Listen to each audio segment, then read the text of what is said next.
2027 विधानसभा चुनावों की आहट के बीच बीएसपी सुप्रीमो मायावती ने गुरुवार को लखनऊ में अपनी ताकत का जबरदस्त प्रदर्शन किया। रैली की भीड़ पर सवाल उठाने वालों को करारा जवाब भी दिया। उधर आजम खान ने भी मायावती के बयान पर प्रतिक्रिया दी है, दिखाते हैं।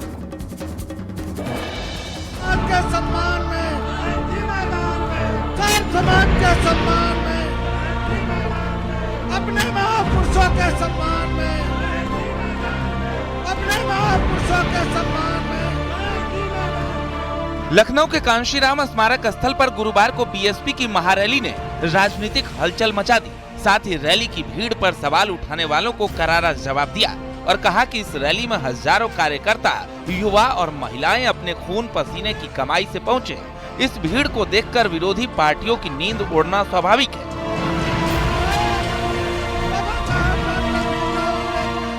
मायावती ने रैली में सपा, कांग्रेस और बीजेपी पर जमकर निशाना साधा।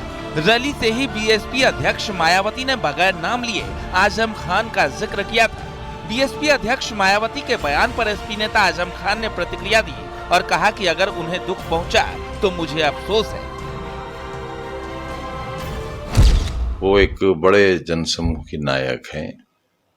हम उनकी इज्जत भी करते हैं, एहतराम भी करते हैं, और अगर उन्हें मीडिया के माध्यम से कोई ऐसी खबर मिली है जिससे दुख पहुंचा हो तो मुझे अफसोस है उसके लिए। दरअसल महारैली से मायावती ने कहा था कि दिल्ली और लखनऊ में अफवाह फैलाई गई, मैं कभी किसी से छिपकर नहीं मिलती हूँ।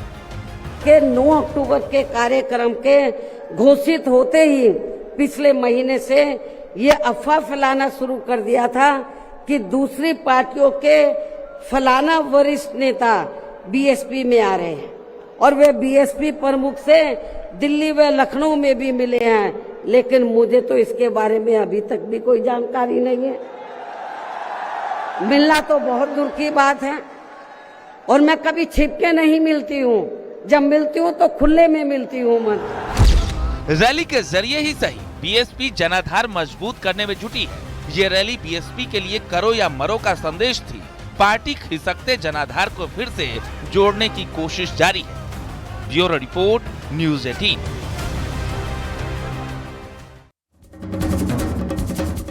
अब बिहार विधानसभा चुनावों की तारीखों का ऐलान हो चुका है और अब राजनीति की हलचल भी तेज हो गई है। बीजेपी ने अपनी रणनीति को आक्रामक बनाने के लिए उत्तर प्रदेश के अनुभवी नेताओं को मैदान में उतार दिया है। उसमें सीएम योगी की रैलियों की काफी ज्यादा डिमांड है। दिखाते हैं आपको रिपोर्ट।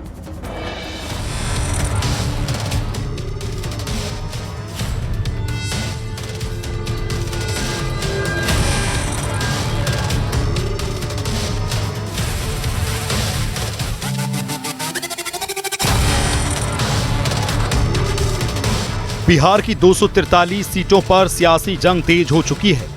बीजेपी केंद्रीय नेतृत्व ने चुनावी रणनीति को मजबूत करने के लिए यूपी के टॉप नेताओं को बिहार भेजा है। डिप्टी सीएम केशव प्रसाद मौर्य को सह प्रभारी बनाया गया है, जबकि डिप्टी सीएम ब्रजेश पाठक समेत 6 से ज्यादा मंत्री डेरा जमाए चुके हैं। बीजेपी सांसद, विधायक और सहयोगी दलों के नेता भी सक्रिय हैं। सूत्रों के मुताबिक सीएम योगी की रैलियों, सभाओं और रोड शो की सबसे ज्यादा डिमांड है।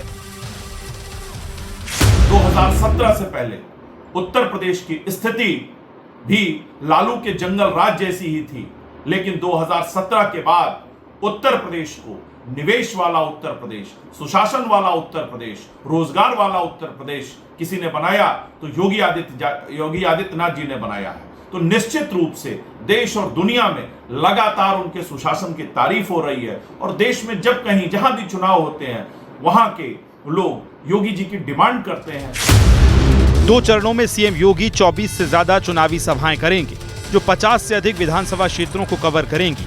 योगी पहले और दूसरे चरण में स्टार प्रचारक रहेंगे। केशव मौर्य और ब्रजेश पाठक की भी सभाएं प्रस्तावित हैं। देवरिया से विधायक शलभ मणि त्रिपाठी को प्रबंधन की जिम्मेदारी दी गई है, जबकि मंत्री दयाशंकर सिंह प्रभारी मंत्री धर्मेंद्र प्रधान के साथ जुटे हैं। भाजपा का फोकस यूपी मॉडल को बिहार में दोहराना है।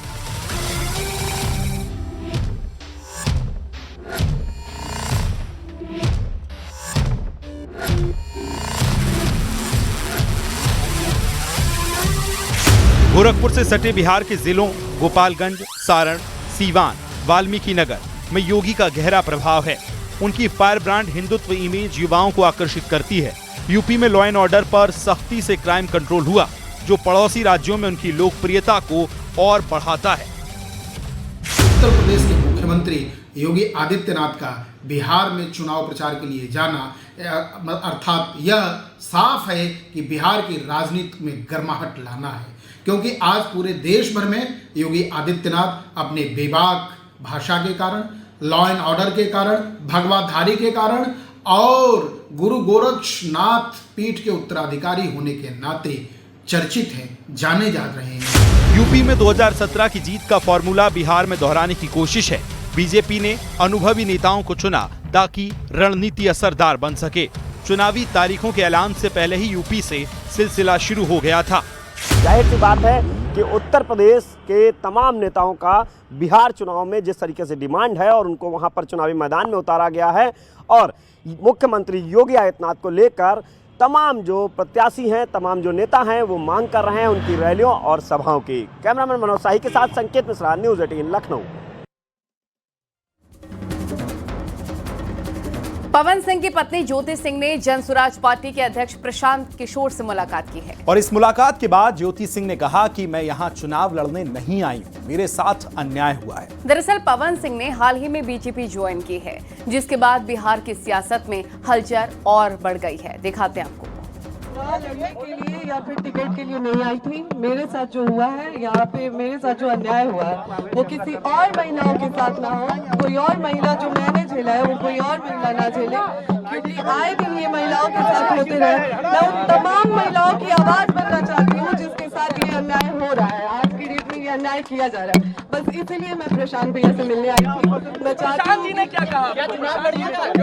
मैं यहाँ पे चुनाव की कोई बात ही नहीं है, यहाँ पे चुनाव को लेकर कोई बात नहीं हुई है और न ही टिकट की कोई बात हुई है। मैं बस उन तमाम महिलाओं के लिए यहाँ पे आई हूँ जिसके साथ मेरे साथ अन्याय हो रहा है, तो वो उसी चीजों से जो जूझ रही है महिलाएं, मैं बस उसके लिए आई हूँ।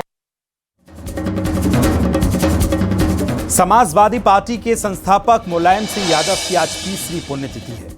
नेताजी की समाधि स्थल सैफई में पुण्यतिथि कार्यक्रम का वहां आयोजन किया गया है और सैफई महोत्सव ग्राउंड में समाधि स्थल पर विशेष श्रद्धांजलि समारोह हुआ।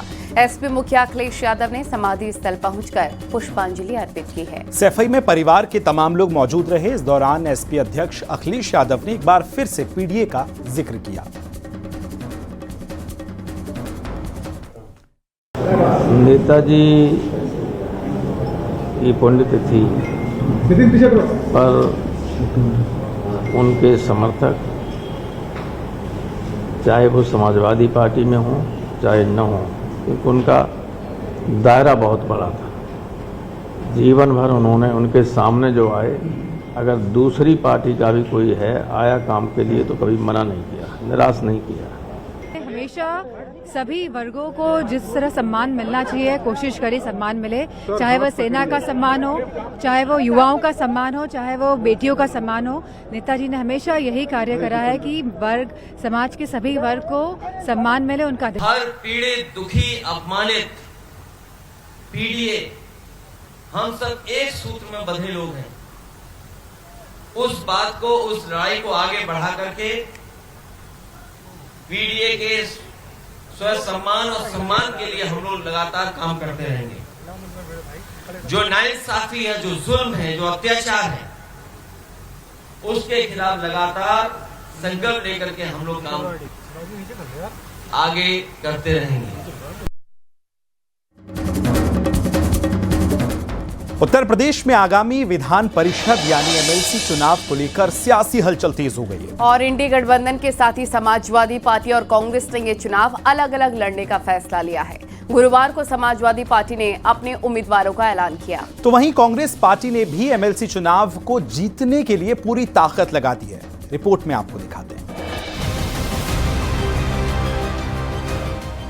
यूपी में होने वाले शिक्षक और स्नातक विधान परिषद चुनाव के लिए समाजवादी पार्टी ने अपने पत्ते खोल दिए हैं। सबसे पहले गुरुवार को समाजवादी पार्टी ने अपने 5 प्रत्याशियों के नाम का ऐलान कर दिया। सभी राजनीतिक दलों को अपने हिसाब से संगठनात्मक और राजनीतिक बदलाव करने की छूट है। सभी दल अपने अपने हिसाब से निर्णय करते हैं, लेकिन जिस तरह से उत्तर प्रदेश की जनमानस ने श्री अखिलेश यादव जी के संघर्षों को और समाजवादी पार्टी के कार्यकर्ताओं को लड़ते हुए देखा है, जनता जानती है कि श्री अखिलेश यादव जी के यशस्वी नेतृत्व में समाजवादी पार्टी ही जनता के मुद्दों पर बात करती है। इस ऐलान के बाद यह तय हो गया कि इंडिया गठबंधन के साथ ही कांग्रेस का हाथ छूट गया है। अब कांग्रेस ने भी एमएलसी चुनाव अकेले दम पर लड़ने का ऐलान किया और पार्टी नेताओं की जिम्मेदारी और जवाबदेही भी तय कर दी। ये जो ग्रेजुएट लोग हैं, जो टीचर्स हैं, वकील हैं, डॉक्टर्स हैं, ये उनका चुनाव है। ये पार्टी सिंबल पे नहीं होता। इस नाते इसको हम अकेले लड़ेंगे और पूरी ताकत के साथ लड़के जीतेंगे। दरअसल यूपी विधान परिषद की 11 सीटों पर अगले साल फरवरी में चुनाव होने हैं। इसमें 6 शिक्षक और 5 स्नातक निर्वाचन क्षेत्र शामिल हैं। साफ है कि इस चुनाव में इंडिया गठबंधन की राहें जुदा हो गई हैं। समाजवादी पार्टी और कांग्रेस अपने दम पर चुनावी मैदान में उतरेंगे। ये चुनाव 2027 विधानसभा चुनाव का ट्रेलर है, जहां वोट ट्रांसफर की जगह अब सीधी टक्कर होगी। हालांकि राजनीतिक जानकारों का मानना है कि सपा और कांग्रेस, जो कि इंडिया गठबंधन के साथी हैं, इनका अलग अलग चुनाव लड़ना उत्तर प्रदेश की राजनीति में कुछ नए समीकरण पैदा कर सकता है, जिसका आने वाले 2027 के विधानसभा चुनाव पर भी एक बड़ा असर देखने को मिल सकता है। कैमरामैन रवि गुप्ता के साथ राजीव प्रताप सिंह, न्यूज 18 लखनऊ। उत्तराखंड में कांग्रेस नेता हरक सिंह रावत के बयान से सियासी खलबली मच गई है। हरक सिंह ने दावा किया है कि जो नेता कांग्रेस छोड़कर बीजेपी गए वो वापस आने के लिए बेताब हैं और ज्वाइनिंग की तारीख पूछ रहे हैं। इस पर महेंद्र भट्ट ने हरक सिंह से पूछा कि क्या वो भी कांग्रेस में रहेंगे और कब तक रहेंगे।